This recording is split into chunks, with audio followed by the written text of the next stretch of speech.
ये question chapter solution topic depression in freezing point IIT JEE में पूछा गया क्वेश्चन है। आइए इसको देखते हैं।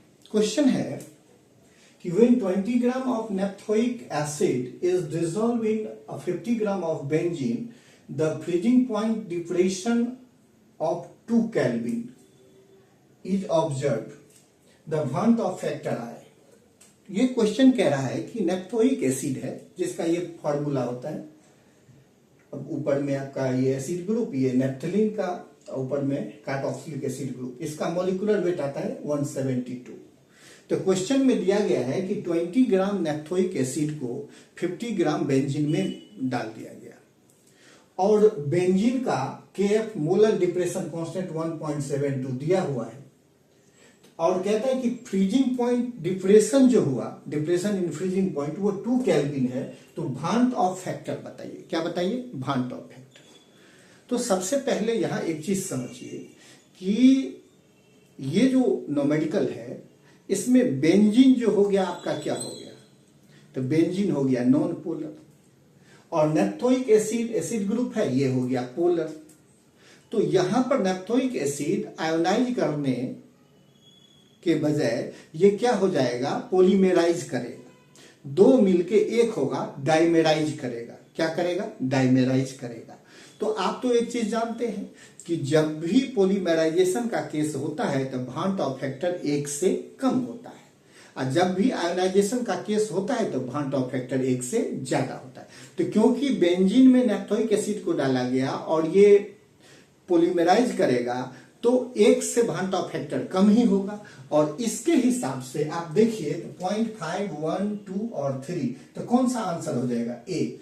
तो एक तो तरीका ये था कि अगर ये ऑब्जेक्टिव क्वेश्चन है तो बिना बनाए हम इसका आंसर कर सकते हैं। दूसरा, अब हम इसको सॉल्व करके वेरीफाई करते हैं। तो देखिए, अकॉर्डिंग टू रॉल्ट के हिसाब से depression in freezing point, molar depression in freezing point into molarity, तो ये KF into weight of solute bye molecular weight of solute 1000 by weight of solvent. KF molar depression constant आपका 1.72 दिया है। उसके बाद आपका वेट ऑफ सॉल्यूट नेप्थोइक एसिड 20 ग्राम दिया हुआ है। नेप्थोइक एसिड का मोलिकुलर वेट निकालेगा 172, आप यहां डाल देंगे इनटू 1000 और वेट ऑफ सॉल्वेंट, सॉल्वेंट यहां क्या है? बेंजीन। तो ये बेंजीन का मास 50 ग्राम दिया है। अब हम इसको कैलकुलेट करें तो ये 100 से कैंसिल हो जाएगा, ये 100 तो ये। अब इसको हम टोटल कैलकुलेट किए तो ये आ गया 4, तो ये 4 केल्विन के करीब।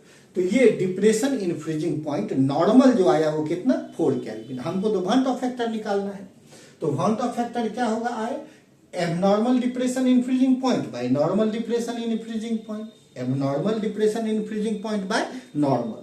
तो आपका नॉर्मल कितना है? 4 जो आपने निकाला और abnormal depression in freezing 2 kelvin already दे चुका है कि अगर 20 ग्राम नेप्थोइक एसिड को 50 ग्राम बेंजीन में डाल दें तो 2 केल्विन का डिप्रेशन इन फ्रीजिंग पॉइंट आता है। इसका मतलब आपका एबनॉर्मल 2 दिया है और नॉर्मल 4, तो ये कितना आ गया? 0.5। तो आपका आंसर मैच कर गया कि नहीं? तो इसी तरह से हम क्वेश्चन को आराम से सॉल्व कर सकते हैं। Thank you.